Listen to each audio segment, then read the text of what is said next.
secara sosial dia bisa bekerja, dia bisa menghadapi sosial keluarganya atau lingkungannya, dia berperan penting dalam ruang aktivitas manusia di sekitarnya gitu. Itu yang paling penting gitu. Bagaimana dirinya menghargai personality untuk orang lain. Lah, itu kan tercermin dalam kalau Ki Hajar Dewantara itu kan pendidikan karakter ya.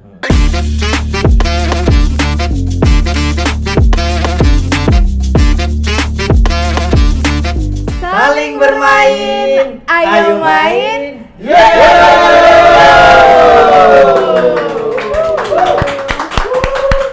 Yeay, podcast kali ini kita kedatangan siapa? Tapi sebelum itu kita kenalan dulu. Aku Ambawani Gelar. Aku X Fahmi. Dan siapa? Sama saya Anwari. Iya.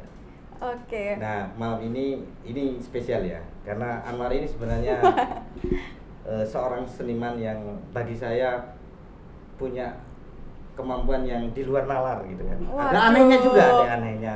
Terus ada Gimana nakalnya. Juga ada nurutnya. Karena sering juga bekerja sama dengan pemerintah gitu. Dan dalam berkarya dia kan juga pengurus di pendirinya di Gama Teatra gitu. Pasti dia punya satu metode yang menarik untuk kita kulik malam ini. Benar, semoga kita bisa ngulik banyak ya dari Mas Anwari. Tapi kok kayaknya Mas Torik ini sangat kenal dengan Mas Anwari ini ya? Iya, kalau diceritakan nanti jadi panjang Pak.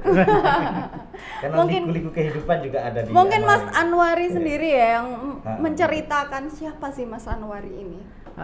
Kalau saya itu secara konsentrasi itu memang di kesenian, di teater, kemudian sebagai sutradara, di Gama Teatra itu sebagai direktur artistik, kemudian di Padepokan Seni Madura sebagai kepala sukunya. Waduh. Gitu. Jadi dua ya? Ya, di dua. Terus mobilnya gimana itu antara, kan jauh itu ya, antara Sumeneb dan Malang itu gimana itu cara pengaturannya itu? Untungnya kalau di Malang itu kan Gama Teatra itu memang fokusnya di wilayah manajemen, manajemen seni ya. Kalau di Madura fokusnya pada wilayah kekaryaan yang berbasis kultur. Jadi basisnya masyarakat, basisnya sosial. Kalau di Malang itu memang basisnya lebih global ya. Jadi kita mencoba teater atau itu lebih pada memperbaiki secara manajemennya, manajerialnya semacam itu. Ini mungkin secara individu ya. Itu tadi kan komunikasi secara individu. Berkaryanya sejak kapan gitu kan. Sekarang berapa kira-kira karya yang sudah dilahirkan atau yang lain juga tentang sudah menikah atau punya anak yang kita perlu kenali juga. Ya, kalau yang berharap saya untuk jadi istrinya, untuk jadi suaminya, saya sudah menikah. Yes. Punya anak. Jadi udah nggak ada harapan lagi ya. Izin ke nyonya kalau memang. Tapi kalau untuk wilayah kekaryaan memang dari 2007 itu sudah di SMA ya, itu sudah berteater, berkesenian, kemudian lanjut kuliah sampai itu memang pendidikan seni tasik gitu ya. Kemudian sekarang juga masih studi S2 di ISI Solo gitu.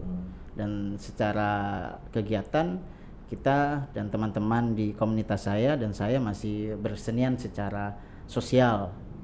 Secara partisipan semacam itu. Kalau S2-nya ngambil apa, Mas? Ngambil penciptaan karya seni teater. S1-nya pendidikan seni budaya ya, di Sindra Tasik. Oke. Untuk selama ini ya di podcast kita kan sebenarnya kita menawarkan satu hal yang istilahnya bagaimana seni ini kemudian diintegrasikan dengan pendidikan. Sehingga akhirnya lahir konsep dari kita menempatkan seni itu sebagai media gitu. Seni sebagai media untuk pembelajaran ya. Pembelajaran ini kita memang tidak memakai spesifikasi tingkatan SD, SMP, tapi memang semua orang adalah guru gitu. Kita lebih ke ke istilahnya suatu sistem pendidikan yang sangat terbuka gitu. Semuanya bisa belajar lewat sini. Makanya tanggapan dari Mas Anwari tentang ini gitu gimana? Bagi saya senian atau teater atau seni yang lain itu kan dia memproduksi pengetahuan. Dia memproduksi pengetahuan dan mendistribusikan pengetahuan. Artinya apa? Dalam suatu kajian seni maupun penciptaan seni, ketika kita berpraktikum, di situ ada pengetahuan yang kemudian diolah bersama, pengetahuan yang diorder bersama gitu. Lah itu menarik karena secara pendidikan seni kan suatu tujuannya jelas, memberikan pengalaman estetik pada anak. Memberikan pengalaman estetik itu dia memberikan suatu hal yang experience ya, lebih experience ya, dan tidak hanya sekedar euforia atau pelampiasan, tapi di situ ada kerja pikiran dan fisikal, terutama pada rasa. Lah bagaimana seni itu hadir dalam ruang rasa, mengolah apa di rasa? Pertama adalah simpati dan empati ya. Itu yang penting dalam kehidupan pendidikan dan sosial gitu. Tapi kalau boleh tahu nih, metode secara spesifiknya itu kayak gimana sih Mas Anwari? Penerapan kayak penerapannya yang dipakai di Kama Teatra itu kan seperti apa untuk teater ke pendidikannya itu? Pendidikan kami itu sebetulnya simple ya. Simpelnya adalah bagaimana kita bersama berani untuk hidup. Ke anak-anak saya atau ke aktor-aktor saya itu selalu saya di ruang di luar forum maupun di forum saya selalu mempertegaskan, ayo berani hidup, jangan cuma berani mati.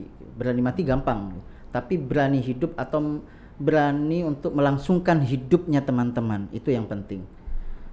Bagaimana untuk melangsungkan hidupnya teman-teman itu ya secara berpikir, daya nalar, kemudian dia etos kerja, dia sungguh-sungguh, komitmen dan intensitasnya terus berlanjut gitu, dia tidak berhenti gitu.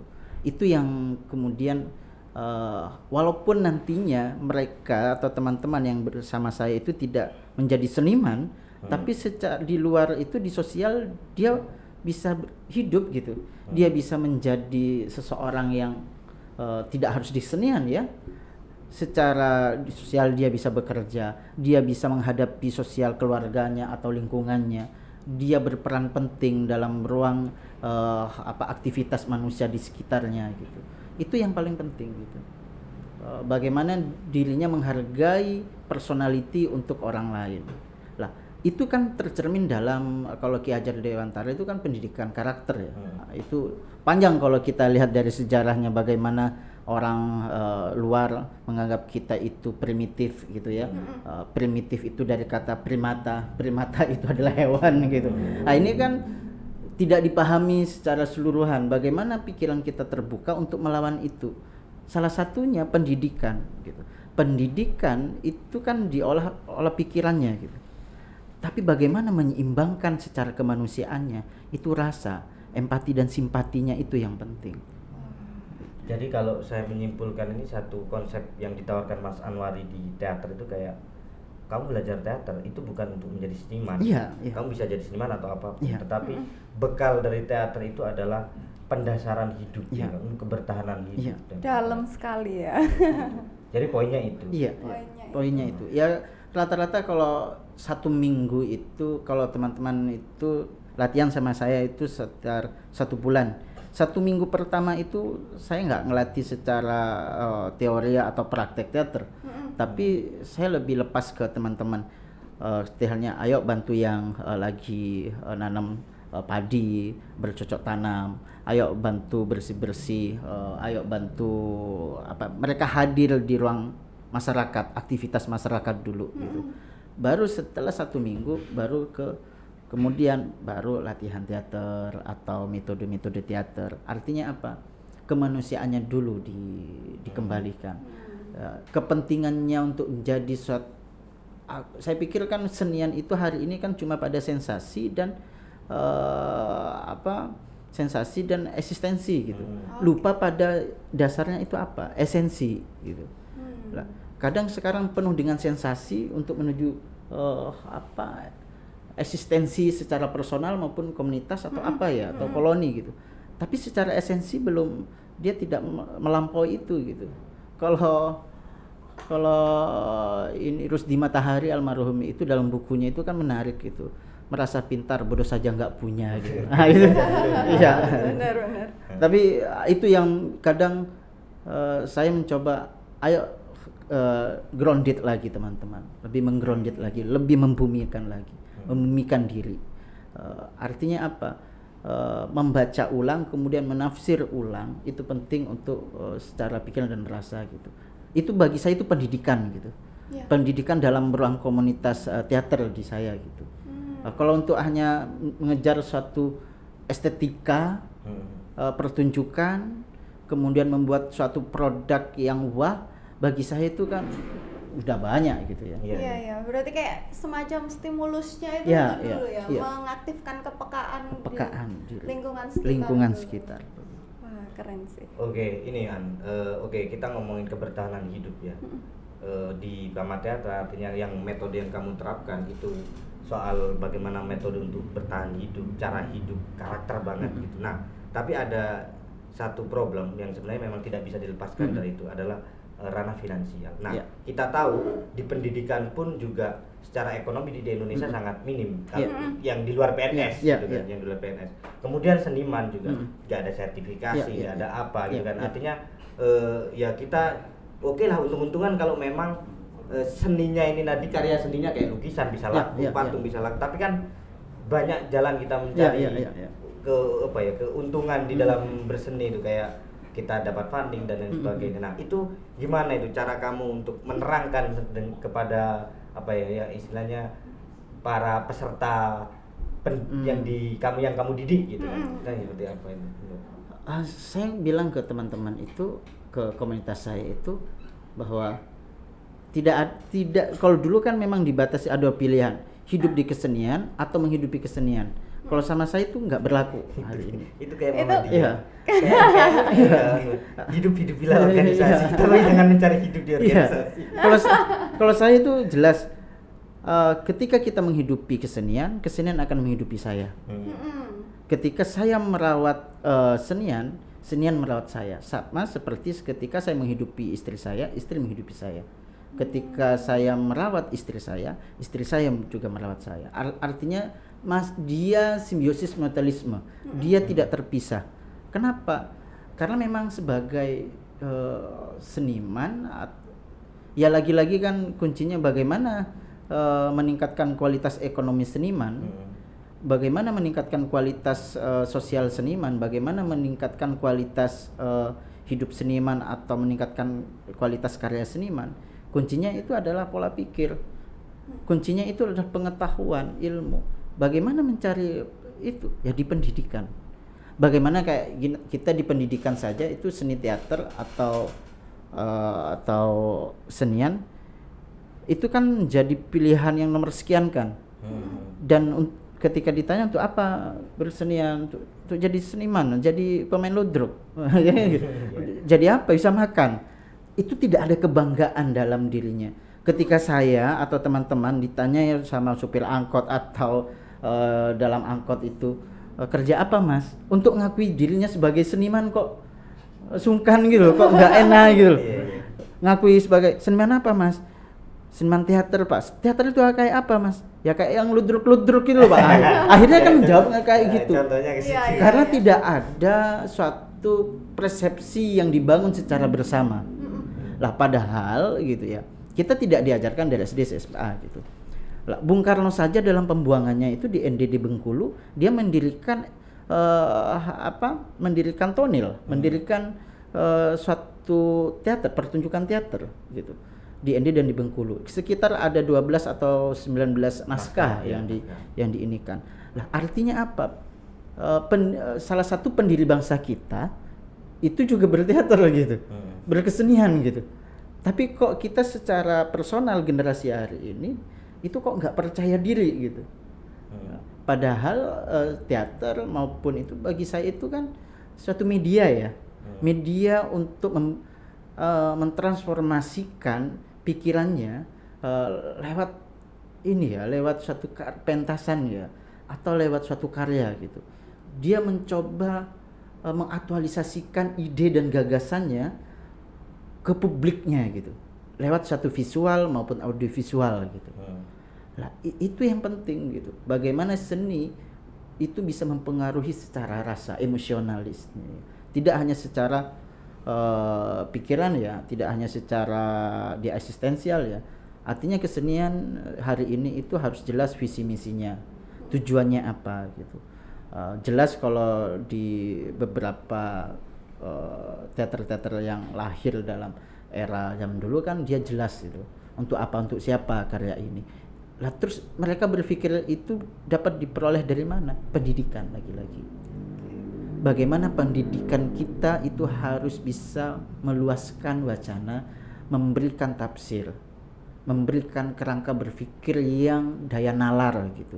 Dia tidak ini adalah, dia ini adalah gitu. Lah, rata-rata kan itu kan menjadi justifikasi tunggal gitu. Dan kita dibekukan secara berpikir. Iya, epistem Iya, sangat gitu ya. Apalagi teknologi hari ini gitu.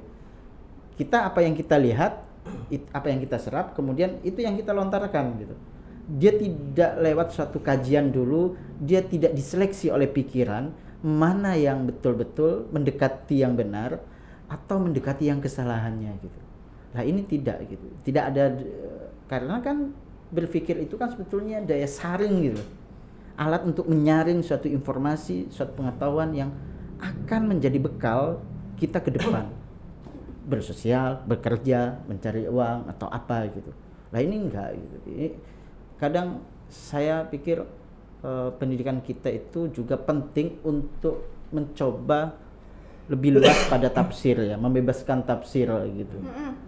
Dia tidak tunggal ini adalah, ya itu adalah artinya gitu. Membangun persepsi. Oke, berarti cara kerja kayak estetiknya gitu. Itu juga setuju dengan bahwasannya kalau kita ngomongin kontemporer, bentuk itu sudah memang sangat luas gitu. Sehingga yang enggak teater adalah gerak tubuh, gitu ya. ada realis non realis gitu. Nah, itu gimana Mas istilahnya pendekatan estetika yang dikembangkan oleh Mas Anwar secara eksploratif gitu kayak gimana? Bagi saya itu kadang saya mengutip juga ucapannya Immanuel Kant ya, kini dan di sini. Berat ya. Kutipannya Immanuel Kant ya. Iya, masa S2 omongannya ngawur kan nggak mungkin toh. Kan harus ada akademisnya dikit gitu. Artinya kini dan di sini yang penting. Artinya apa? Masa lalu itu, sejarah itu pembentukan kita hari ini dan perlu ditinjau ulang untuk kita sadar posisi kita hari ini, untuk melihat masa depan apa yang akan kita lakukan gitu. Apa yang akan kita lakukan, kita memproyeksikan diri kita atau kesenian kita atau teater kita ke depan 5 tahun lagi atau 10 tahun lagi, kita memproyeksikan. Bisa memproyeksikannya itu karena di sini kini ada peristiwa apa, ada kejadian apa, ada fenomena apa di kesenian, di teater, di pendidikan gitu. Kita bisa memproyeksikan bagaimana keberlanjutan kesenian dalam dunia pendidikan secara pendidikan secara formal maupun informal atau yang independen gitu. Kita bisa memproyeksikan ketika kita sadar betul posisi kita hari ini gitu. Ditinjaunya dari mana? Dari masa lalu historis itu yang membentuk kita hari ini gitu. Bagiku itu ya, untuk bagaimana menghadapi ya dan memposisikan kita ke depan penting gitu. Oke.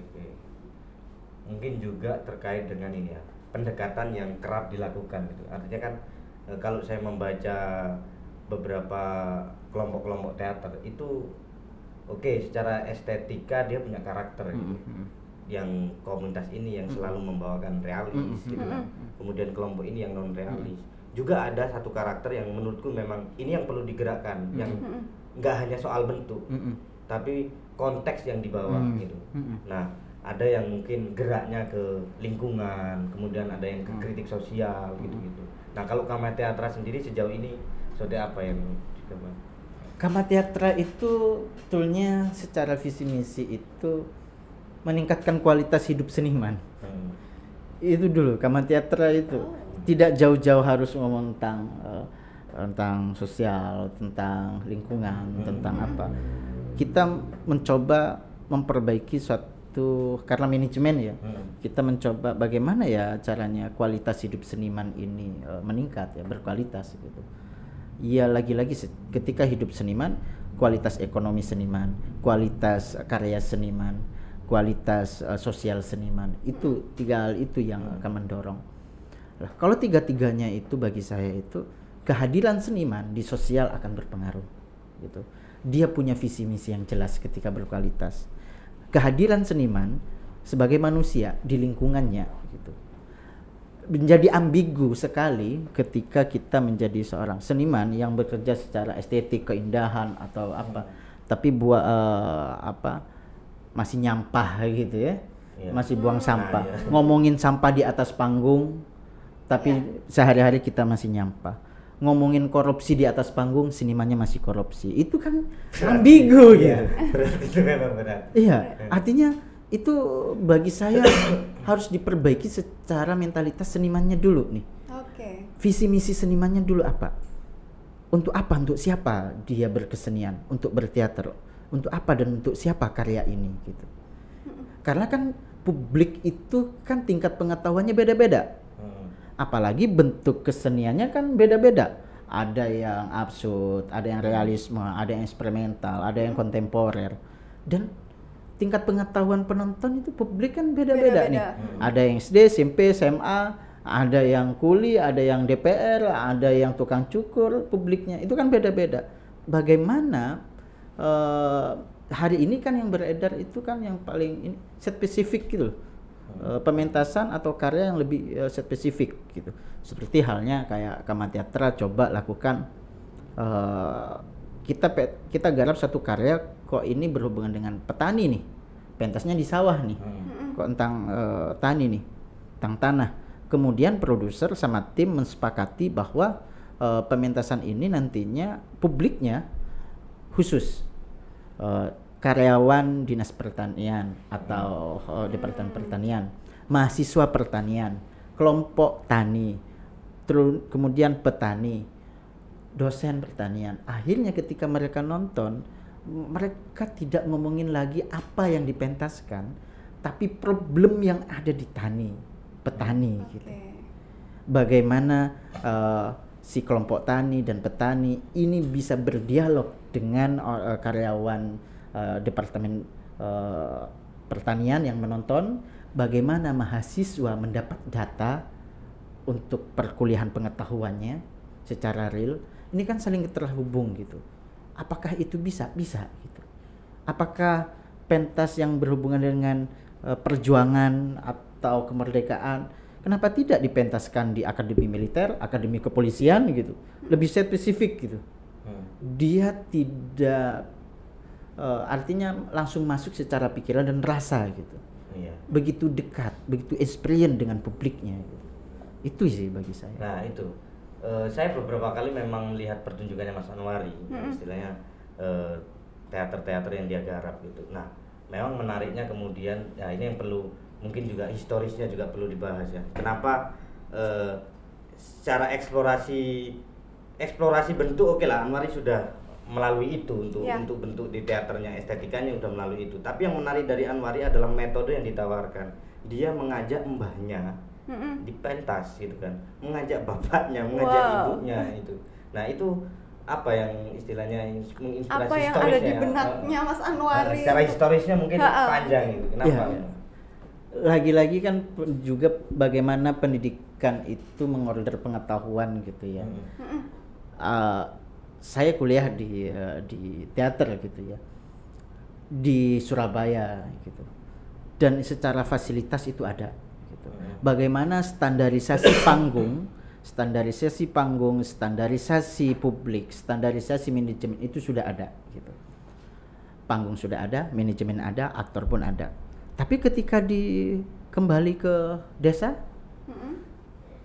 mana panggungnya? Kita nggak bisa mengharapkan panggung yang standar gitu.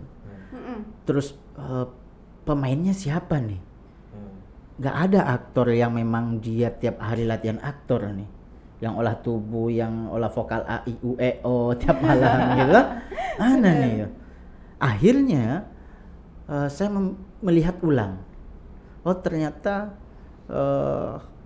standarisasi panggung, standarisasi publik kita timur itu di ruang mana saja. Gitu. Dan siapa saja gitu. Bukan satu ruang tertutup prosnium atau apa gitu. Akhirnya saya saat itu ya buat di sawah, di halaman rumah.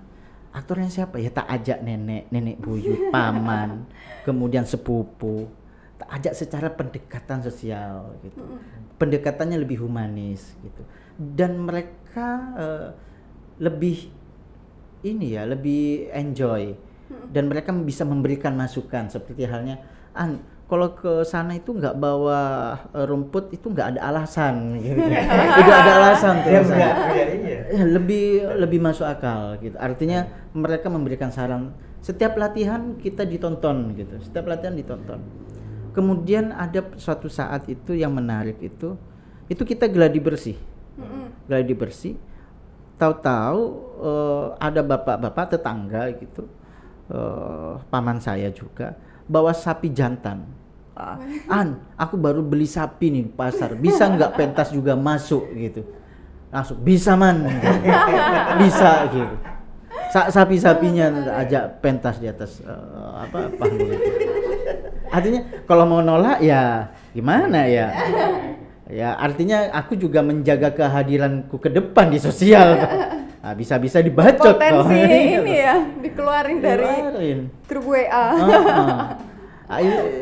Itu penting. Kemudian kayak kita pentas di sawah yang lagi nanam gitu, lagi menanam di sawah, nanam padi gitu karena panas dan menanam sambil dengan ala-ala teater ya, menanam. Ibu-ibu yang nanam itu pada ketawa, pada senang gitu. Ketika panen, sawah itu malah yang lebih banyak panennya, padinya itu lebih banyak gitu. Kemudian paman saya itu ngajak, kalau nanti nanam lagi, ayo pentas lagi di sawah ini lagi gitu.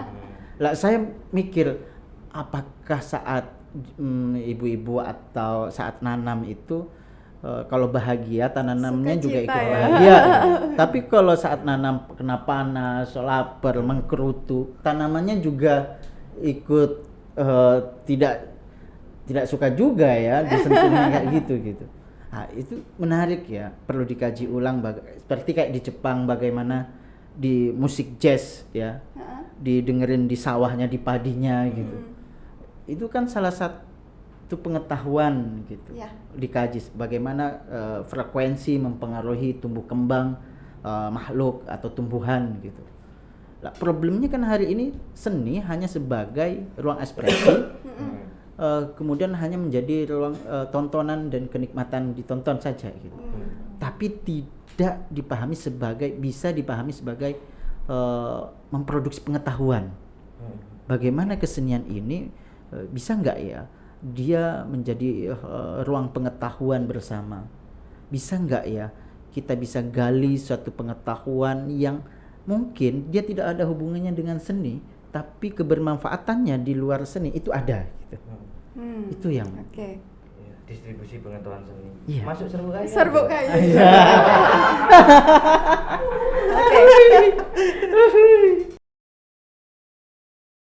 Oke, Anwari, yang menarik dari kamu ini tadi ya terkait dengan metode sosial eksperimen untuk berteater. Benar. Bagaimana kamu ngajak nenek, kakek enggak ya?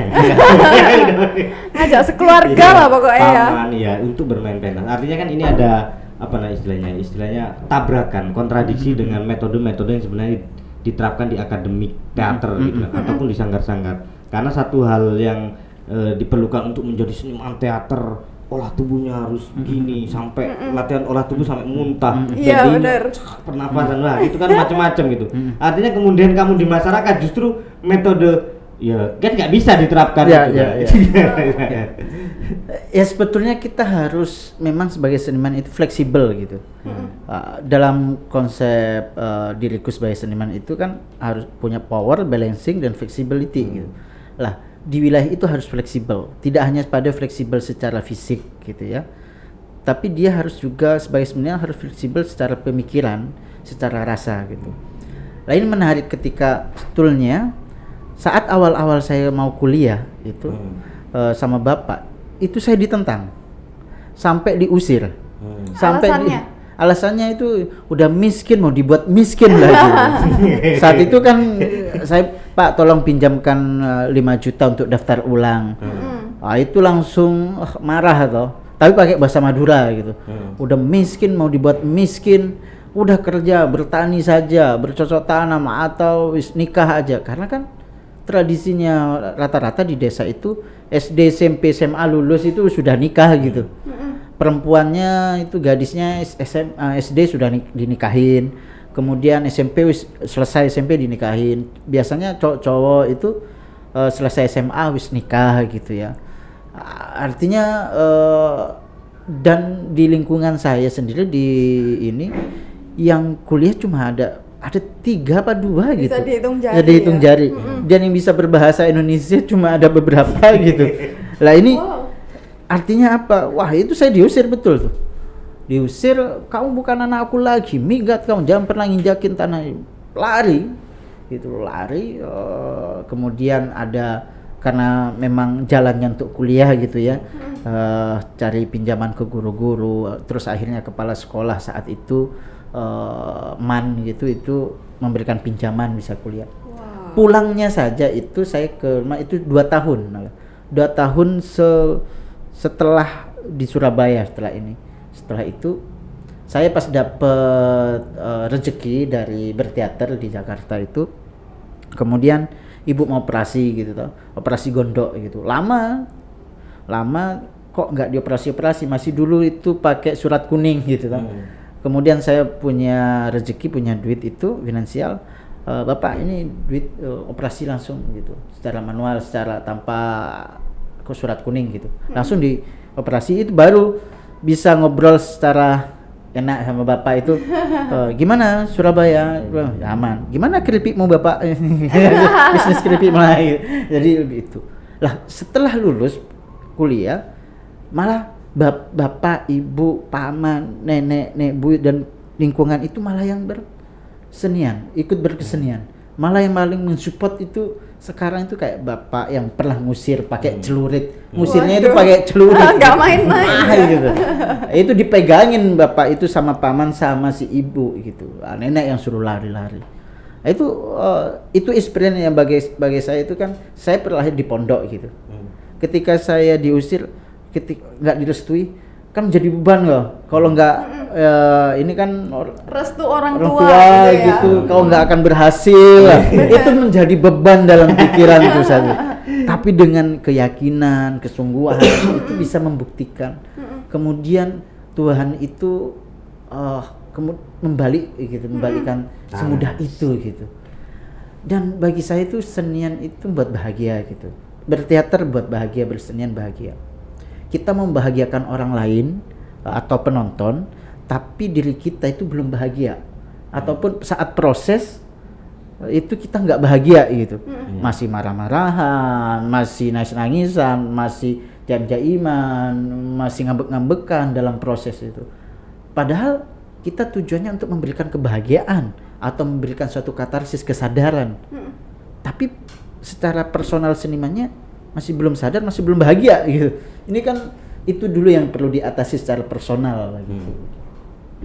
Nah, dari situ kan kayak ngelihat karakternya Mas Anwari itu cukup eksentrik, terus kayak berani mengambil keputusan gitu ya, keputusan besar gitu ya. Terus dari karya-karyanya juga banyak yang nyeleneh. Mungkin biasanya nih bakal ada cerita-cerita hidup dari Mas Anwari yang nyeleneh juga, pengalaman-pengalaman nyeleneh, brutal bahkan mungkin ya, lucu ya benar. Karena saya kira Mas Anwari juga ya nggak mulus-mulus amat. Kayaknya pahit getir kehidupan itu kayak udah dijajal semua gitu loh. Nah, itu mungkin bisa diceritain ada momen-momen apa sih yang paling berkesan atau memorable gitu bagi Mas Anwar? Itu yang paling berkesan bagi saya itu itu banyak ya, banyak. Yang pertama ada yang kayak ke Jakarta itu ikut untuk pentas gitu, itu malah datang lebih dulu, biasa seminggu sebelumnya malah datang gitu. Kemudian harus bertahan hidup di Jakarta cuma pakai mie diremes pakai keran, tidur di musola, makan. Kemudian di Bandung itu tidur di parkirannya di Dago, itu di daerah Dago itu kebun binatang, parkiran kebun binatang, dan di situ aku kenal teman-teman anak pang gitu. Pagi makan di tong sampah warung gitu ya. Siang makan di tong sampah McD, malam makan di tong sampah restoran. Nah itu kalau buat rokok ngamen dulu gitu. Kemudian di situ ketika saya tampil, ketika saya pertunjukan, saya harus betul-betul mengingat ini perjuangan saya, nggak boleh disia-siakan, harus tampil secara optimal gitu. Akhirnya kan kemudian ada yang nonton, kemudian setelah ada beberapa yang nonton tertarik, bulan atau sebulan kemudian, 2 bulan kemudian ada yang ngundang, sudah ada yang ini tertarik gitu. Itu sebetulnya bahwa karya harus secara maksimal dikualitaskan supaya dia berlanjut secara hidupnya gitu, secara senimannya. Ada juga yang menarik itu ketika saya ngajar di di SMP Katolik di Sumenep gitu, secara gaji finansial mapan gitu. Saat itu saya lagi proses untuk Parade Teater Jawa Timur, dan bayarannya itu kan setelah pentas. Setelah pentas, dan ketika latihannya itu sekitar 1 bulan atau 2 minggu atau 3 minggu di rumah gitu, dan bapak ibu bilang nggak ada beras nih untuk makannya anak-anak, itu 9 anak gitu.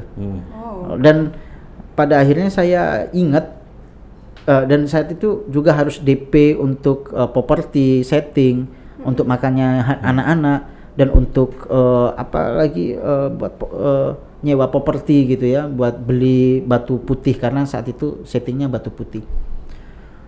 Dan itu sampai saya ingat bahwa di SMP Katolik itu saat saya kerja, kalau mengundurkan diri, kalau berhenti itu dapat uang pesangon. Saat itu saya nulis surat pengunduran diri untuk dapat uang pesangon supaya bisa beli beras, supaya bisa DP bis mini atau properti untuk pentas di Jawa Timur itu. Itu pilihan, harus milih nih, milih untuk pentas gitu atau milih untuk di sekolah gitu, didikan. Saat itu kita sudah latihan berbulan-bulan toh, dan eman, saat proses eman, saat kita sudah meluangkan waktu, pikiran, tenaga. Kemudian kalau nggak jadi nih kan kasihan juga terhadap teman-teman yang sudah proses gitu. Akhirnya ya sudah, salah satunya mundurkan diri untuk dapetin uang pesangon untuk bisa pentas gitu. Itu kayaknya pahit ya. Iya. Mungkin ada yang lucu, kayak tragis gitu loh ya ceritanya. Tragedi komedi. Tragedi komedi ya. Komedinya gimana? Mungkin ada cerita-cerita yang membuat kita tertawa gitu, tapi walaupun menyedihkan tapi kita bisa tertawa. Kan gitu kan, kita perlu untuk menertawakan masa lalu kita. Iya. Ini salah satu yang menarik, itu terinspirasi ya. Saya buat karya judulnya itu namanya Teknologi dalam Kakus. Teknologi dalam Kakus. Itu yang bagi saya jarang saya ceritakan, cuma sekitar beberapa orang saya ceritakan, termasuk yang di sini juga. Itu eksklusif dong. Eksklusif. Itu kan di Madura, di tempat saya itu kan tempat pembuangan hajat, itu pop itu kan masih galian toh. Masih jambang galian ke tanah berapa meter, kemudian di plung masuk itu langsung plung, cuma bolongan gitu. Di posisi itu saya lagi HP-an. Lah HP itu belum nyampe ceritanya aku udah ketawa. Nyemplung, plung. HP satu-satunya dan mahal satu saat bisa beli gitu loh.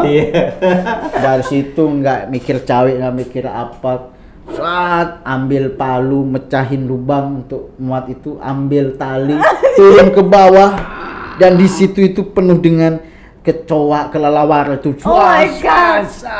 Dan di situ entah tempat buang hajatnya siapa, orang-orang semua selama bertahun-tahun itu itu. Umum ya. Pribadi, tapi semua rata-rata kan banyak tamu, banyak tetangga, ada orang main kan juga pasti pup sana itu juga. besar ya tamatnya. Lumayan. Dalam itu ya? Dalam. Oh, dalam. Sekitar seginian lah ya, 2 meter Wah. meter gitu ya, masuk itu. Dan disitulah HP saya itu tak gorek, saya nginjek Oh my kotoran. God. Yes! Bayangkan itu kotoran itu gitu ya, saya nggak mau nyebut yang jorok ya. Ya, yang kotoran itu kotoran manusia gitu ya, itu digenggam, mencari, mengkorek gitu. Sudah ada yang kering, sudah yang basah, korek, ternyata ada itu juga. Bisa masih nyala. Bisa, dan naik, dan bingungnya itu si Naik. bapak itu nengok, kamu jatuh tak? Bingung gitu ya. Oh, naik dengan susah payah kan, itu kan pakai tali toh. Tali, kemudian tangan saya kan sudah licin. Iya. Susah untuk naik. Akhirnya itu dengan segala macam cara bisa naik gitu. Tak bersihin, HP-nya ternyata sudah gosong, sudah LCD-nya kena, sudah apa gitu toh. Tak bersihin, kemudian tak kasih kopi supaya aman, supaya baunya hilang, nggak hilang-hilang gitu. Parfum nggak hilang-hilang. Kemudian tak perbaiki ke counter gitu. Mas, ini mati, kenapa Mas? Kok mati gap ini Mas? Itu Pak, Mas nyemplung jambang kakus, langsung berubah kayak gini pegangnya gitu. Dari yang gini megang gini gitu. Hanya itu kemudian terinspirasi gitu buat pementasan teknologi dalam kakus. Dan pentasnya ada beberapa kayak HP, komputer, laptop itu dalam kakus, dan penonton itu diletakkan di halaman pakai proyektor, di shoot gitu. Oh, lihatnya berarti lewat ini ya. Dan disuguhi makanan. Pentasnya kamu di dalam tanah itu yang Dan di halaman panjang itu orang-orang tak suguhi makanan yang enak-enak. Endingnya saya yang keluar di halaman itu gini. Berarti itu pesan moralnya apa? Jangan bawa HP. Saat lupa kalau di jamban ya. Jamban. Kalau bahasa Jawa kan jumbleng ya. Jumbleng. Gitu. Iya, ya. Saat itu saya mikirnya bahwa bagaimana hari ini bagi kita kan kotoran itu sesuatu hal yang kotor, sudah nggak berguna dan dikeluarin gitu. Sama juga kita tidak bisa mengkontrol kapan dikeluari, ketika sakit perut terus keluar, ada penampungan. Teknologi hari ini juga semacam itu juga toh. Bagaimana setiap platform aplikasi itu selalu ada, baik atau buruk selalu ada di situ gitu. Aplikasi hijau gitu toh, apa gitu. Dan aplikasi macam-macam gitu. Nah ini kayak gini, seniman itu pandai buat filosofi. Ini ya, belok-belokin gitu ya. HP jatuh ke jamban, filosofinya. Sebenarnya kan dibelok-belokin aja ya. Orang teater. Oke. Nah, menarik banget ya. Lucu nggak yang tadi itu? Lucu. Jorok sih ya. Kekurangan. Ada nggak hal lucu lagi nih yang? Ini kayaknya pernah sih denger itu. Saking susahnya kamu waktu kuliah, padahal kamu sudah menjadi seniman yang kondang lah ya pada waktu itu. Dapat piala, dapat apa, tapi masih kelaparan sampai banting piala ini. Iya, Itu gimana ceritanya tuh? Saat itu saya dapat surat tanda kelulusan. Kemudian ada piala di atas lemari-lemari itu di kos-kosan. Tiba-tiba saat itu saya kan anak-anak kan liburan. Saya di kos-kosan kelaparan, berapa hari nggak makan tuh, cuma minum air keran. Saya menatap namanya piala dan piagam. Teater itu juara teater ya. Sangat dramatis ya. Dan saya cuma bilang, "Wah, dan sekarang kamu nggak bisa ngasih makan saya?" Hah? Gitu. Banting, pia. apa kayak piala, piagam, dan ketika saat kelaparan hari ini dia nggak bisa membantu saya untuk menjawab kelaparan kondisi saat itu gitu. Itu bagi saya itu wah membuat suatu pemahaman baru bagi saya bahwa capaian itu, kebanggaan itu oke, secara kebanggaan hasil dari jerih payah, tapi harus dilihat bahwa kondisi dan situasi di momen tertentu capaian itu tidak bisa kau gunakan, tidak bisa menyelamatkanmu gitu. Berarti benar kata Mas Torik ya, kepahitannya Mas Anwari ini kompleks gitu ya. Kalau aku kan aku sering bergaul sama Anwari. Masa susahmu itu sudah dihabiskan sejak kecil. Jadi kamu sekarang tinggal memetik gitu. Kalau aku susah nggak apa-apa. Dulu aku ikut orang tua enak-enak aja. Ini sempat diusir pakai celurit. Kompleks lah ini kerumitannya itu. Makanya yang perlu memang digali dari Anwar itu sebenarnya dirinya gitu. Karena metode belajar itu sebenarnya ada di dalam dirinya. Ada dalam dirinya itu. Udah nempel. Kayak katakanlah gini, kalau oke lah sekarang kalau dulu katakanlah pujangga gitu. Pujangga kan sepaket. Istilah dia menulis, tapi secara karismatik, terus perbuatannya itu kelihatan gitu. Nah, karakternya itu kelihatan. Kalau sekarang kan banyak istilahnya penulis saja gitu. Tapi ya wes di luar itu ya lain lagi gitu. Nggak terlihat gitu. Benar. Dulu kelihatan. Nah, Anwar itu salah satu yang kelihatan gitu, cara ngomong, berteater, terus kehidupannya, karakter. Mendarah daging penuh gitu ya. liku ceritanya itu. Oke. Tapi melaratnya jangan sampai berlanjut ya. Iya, semoga selesai. Semoga selesai. Nah, itu tetap pahit, Mas. Tadi ya, ternyata. Iya. Ceritanya pahit-pahit terus ya. Tapi dari itu historis itu yang membuat saya hari ini tuh bisa menjadi Anwar yang bisa fighting gitu, dan bisa menemukan solusi-solusi yang kadang ketika ada masalah, ada yang sejarah saya masa lalunya lebih gila kok sekarang masih ngeluh gitu. Akhirnya nggak mudah mengeluh ketika berhadapan dengan masalah dan problem-problem hari ini gitu. Karena problem masa lalu itu yang membentuk aku hari ini itu bisa untuk menghadapi gitu. Bisa menghadapi ketika ada problem yang entah sosial atau keluarga atau teman atau apa gitu. Atau kelaparan gitu. Tapi hari ini bisa menjawab, itu kan sudah menjadi pengalaman. Hingga pada wilayah saya itu bagaimana kayak aktor-aktor saya atau di komunitas saya jangan sampai itu melarat atau kelaparan. Ayo menjadi seni yang kesenian yang mandiri, komunitas kerja kolektif yang mandiri, dia tidak ketergantungan pada orang lain gitu. Dia harus ketergantungan pada dirinya sendiri dan Tuhannya gitu. Asik. Luar biasa.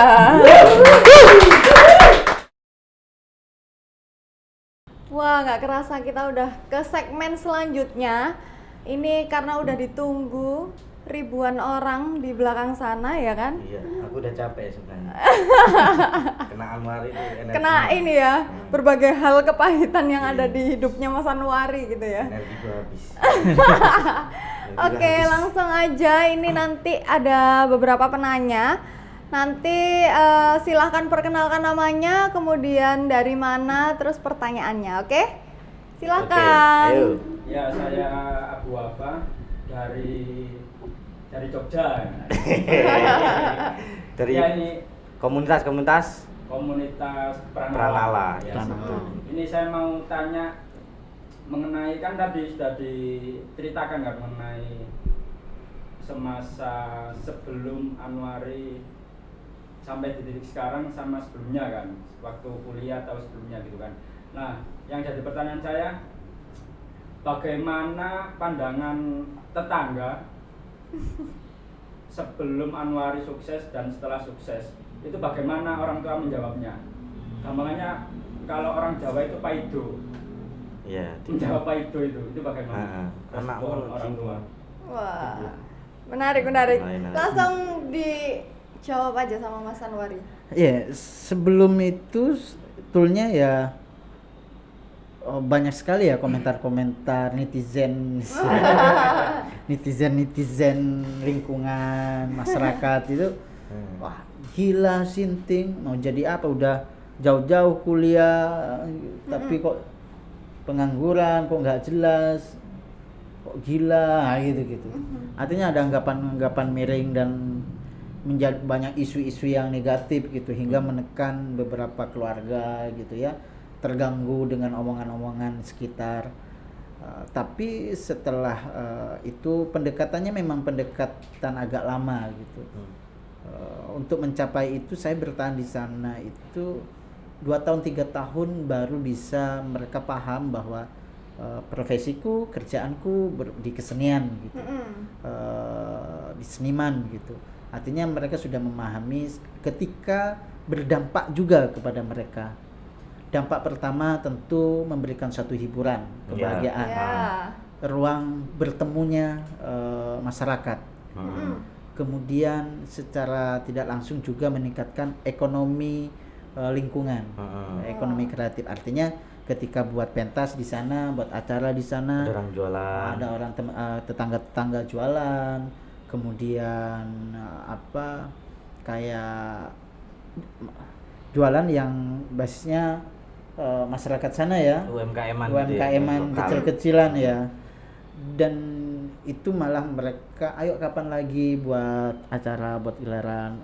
Kemudian ketika kita juga melibatkan masyarakat lingkungan itu menjadi bagian pertunjukan, seperti halnya kita minta tolong untuk membuat garap settingnya, kemudian membantu di liaison, sound system atau apa. Mereka kemudian berlanjut, kemudian hari menawarkan diri gitu. Ayo aku bisa bantu apa? Ayo aku bantu ini. Ayo ini gitu. Hingga sampai pada latihan saja kita diundang ke rumah-rumah mereka gitu. Dipersilakan. Latihan di sini aja. Iya. Karena kan ini ya konsep rumah Madura itu Sumenep itu kan halaman panjang, halaman lebar gitu. Dan ya kita diundang untuk latihan di rumah-rumah tetangga, akhirnya bagi mereka kebahagiaan gitu. Dan kita ya alhamdulillah dengan itu kita menghemat konsumsi karena sudah disediain makan. Sama makannya juga. Iya, disediakan makan, kopi, rokok, minum gitu. Akhirnya ya kita lama-lama itu tidak secara konsumsi itu kita aman gitu. Jadi kita tinggal ayo latihan di rumahku besok malam aja Bu, nanti malam latihan di rumahnya ini gitu. Jadi sampai segitunya. Terus ini respon orang tua tadi ya, respon orang tua waktu kamu di Paidu, waktu kamu belum mau jadi apa, itu ibumu, bapakmu itu komennya itu seperti apa? Ya anggapannya mau jadi apa, kayak penampilan acak-acak atau nggak jelas gitu. Mau jadi orang gila.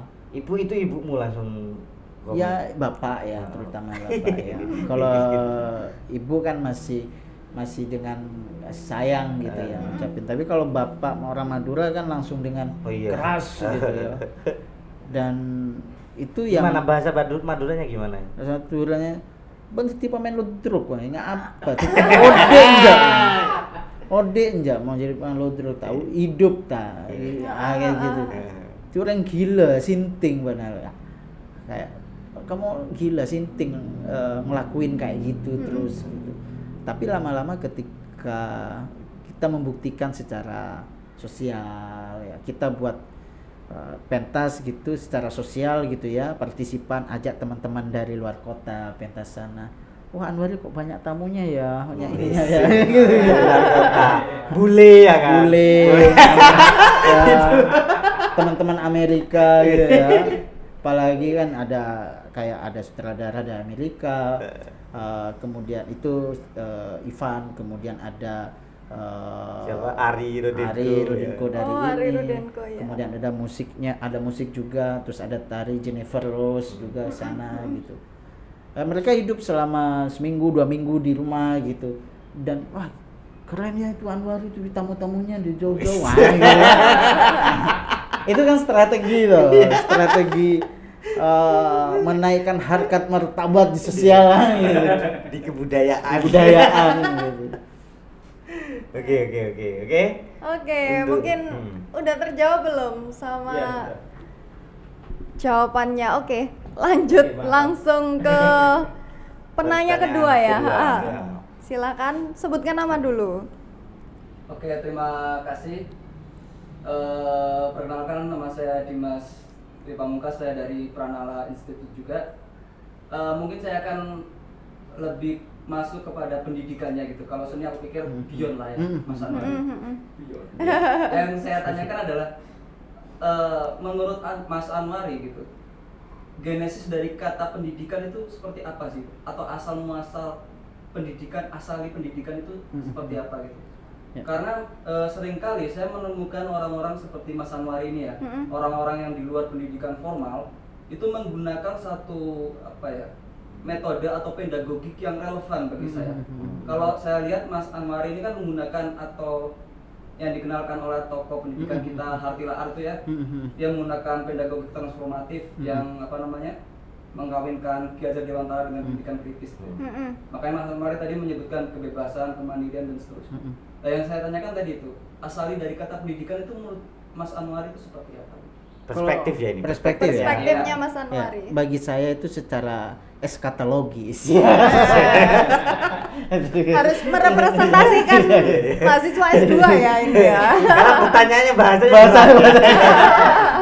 ya secara tafsir gitu ya, Jadi- secara tafsir saya gitu supaya ini ya mendidik secara etik manusia gitu, memberikan bekal gitu, memberikan pengetahuan,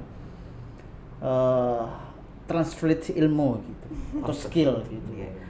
Kayak setihanya kita hari ini kan berbeda banget dengan yang dulu ya, mendidik innamal a'malu binniyat itu sudah berubah hari ini. Ketika guru melamar ke sekolah, niatnya itu apa sekarang?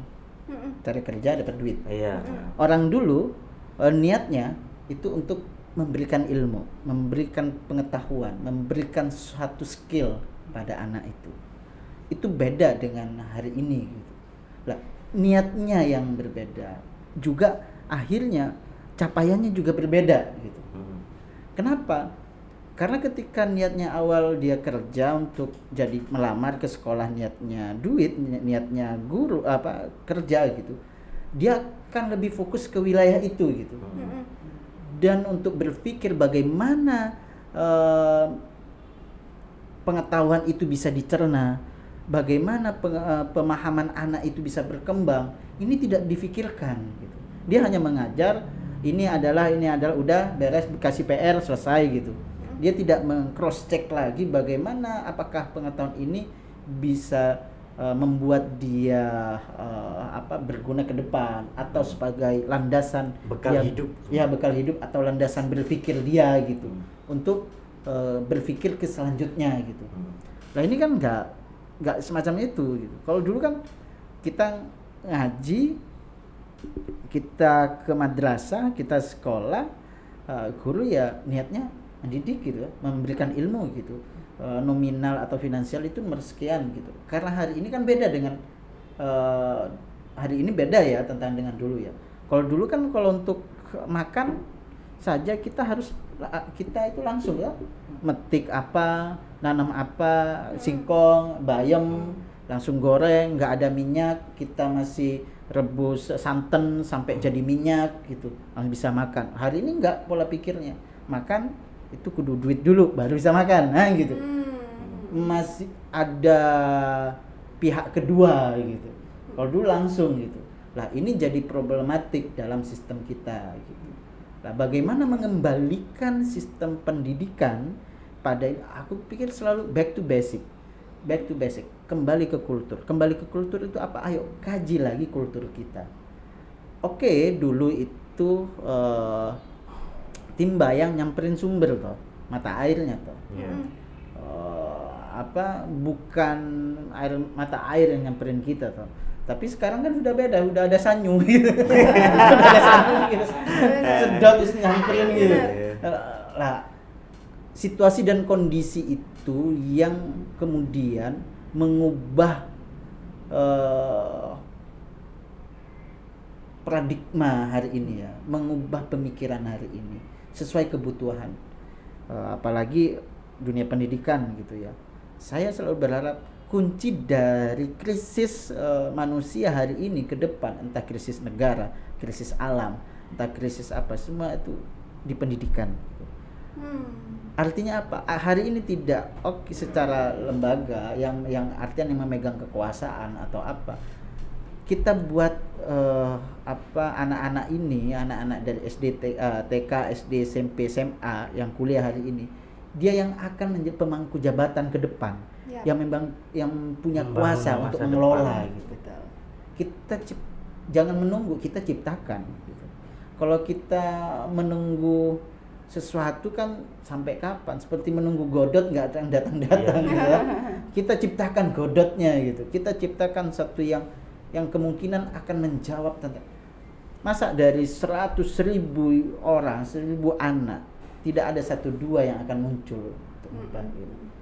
Artinya apa? Sistemnya, lagi-lagi sistem. Pendidikan hari ini itu harus dikaji secara sistem. Gitu. Baik atau buruknya perlu kita revisi lagi.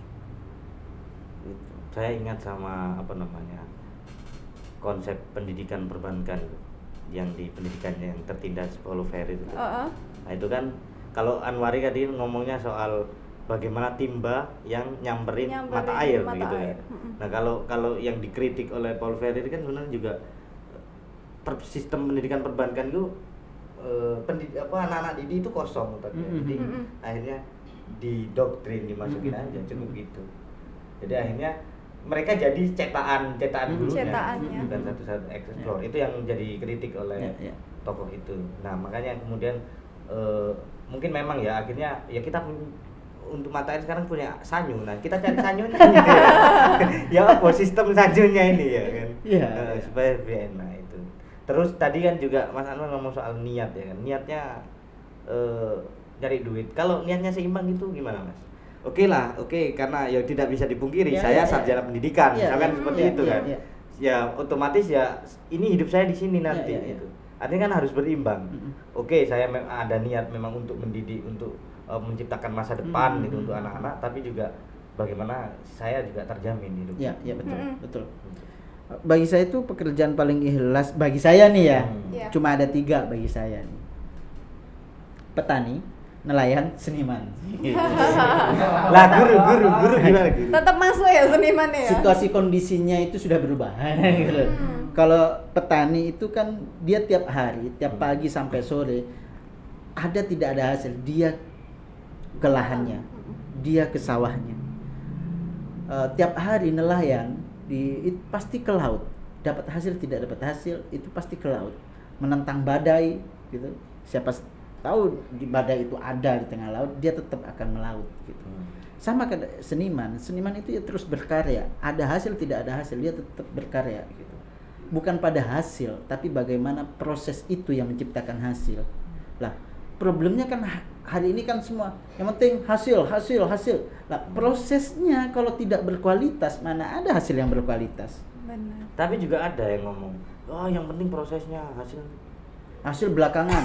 Ya itu problem.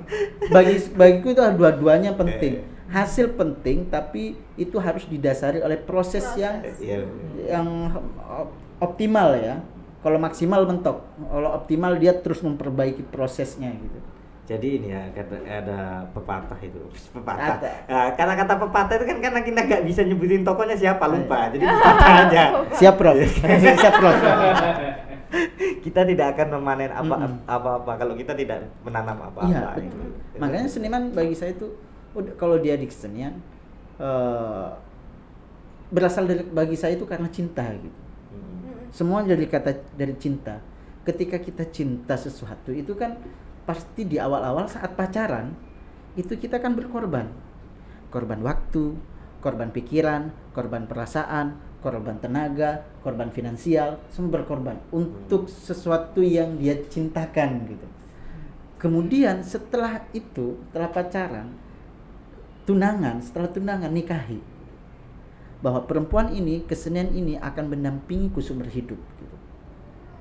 Aku aku merawat kesenian, kesenian merawatku. Gitu. Balik ke situ lagi. Oke, mungkin ada tambahan lagi dari ada teman-teman? tambahan nggak? Terpancing kelihatannya. Kelihatannya terpancing.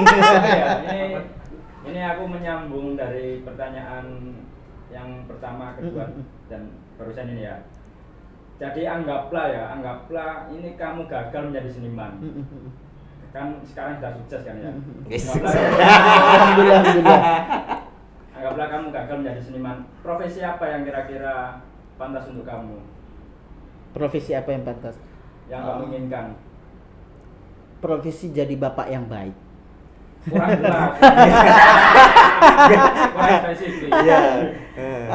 Kalau di luar kesenian ya berkebun, Petani berternak, tadi. petani karena saya di Madura juga berternak kambing ya. Kalau kemudian di Malang saya juga cocok tanam ubi. Kalau guru olahraga enggak? Bisa masuk ke olah tubuh gitu, masih ada relasi. Masih masuk akal Masih ya. masuk akal. Guru seni budaya bisa ya? Kalau nggak jadi seniman jadi apa ya? Dosen boleh ya? Ya. Atau menteri kebudayaan. Oke. Nah, ini biasanya kan kita setelah ada pertanyaan gitu ada closing statement. Nah, kayaknya habis ini tuh nggak perlu closing statement, tapi mungkin kayak ada biasa gitu ya. ada Kalau satu. untuk Mas Anwari harusnya yang spesial. Iya. Kira-kira apa, Mas? Ya perform dikit apa ya? Bukan nggak perform ya, tapi lebih pada satu hal yang percakapan kita gitu. Iya. Oke. Percakapan tidak akan pernah selesai karena teks telah melarikan diri dari kalimat. Sedangkan angka mendengar logaritma dan Pitagoras berbincang tentang petapa yang mencari bentuk absolut. Jadi perbincangan kita nggak akan selesai. Ya. Nah, itu tadi perbincangan kita kan nggak akan selesai. Jadi kalau misalkan nih pengen lebih dekat mengenal Mas Anwari itu di mana? Iya ya. Bisa di IG Ya, saya apa tuh? Sapirin gitu. Oh, Sapirin. Untuk komunitasnya Komunitasnya ada Kama Teatra sama PSM Padepokan Seni Madura. YouTube ada? Ada Kama Teatra Aktif. YouTube, aktif. Oke. TikTok nggak ada? 15 TikTok detik FYP. nggak ada, saya malu untuk di TikTok kan. Belum percaya diri. Sebagai seniman belum percaya diri di TikTok gitu. Oke, jadi kalau mau lebih dekat dengan Mas Anwari ya silahkan aja kunjungin Instagramnya atau komunitasnya ya. Mau gabung di komunitasnya juga boleh. Boleh. Mau proses teater. Proses. Proses boleh, ya, boleh. silahkan aja. Kalau untuk kita sendiri gimana, Mbak? Kalau untuk kita sendiri podcast Instagram ini juga. bisa diakses di Instagram kita Serbuk Kayu, terus nanti ada di Spotify juga kalau mau dengerin. Ada di YouTube juga, YouTube-nya Serbuk Kayu. Terus nanti ini bakal jadi Zin juga. Iya, izin dari teman-teman Pranala. Pranala. Oke. Betul. Oke, cukup sekian mungkin podcast hari ini yang sangat insightful dan banyak pengalaman dari Mas Anwari yang dibagikan ya. Kali ini dari kami. Jadi aku undur diri, ambawani gelar. Expami. Kemudian dari Mas Anwari. Anwari kita pamit undur diri. Sampai jumpa di podcast berikutnya. Saling bermain. Ayo Ayo main. Yo, yo, yo.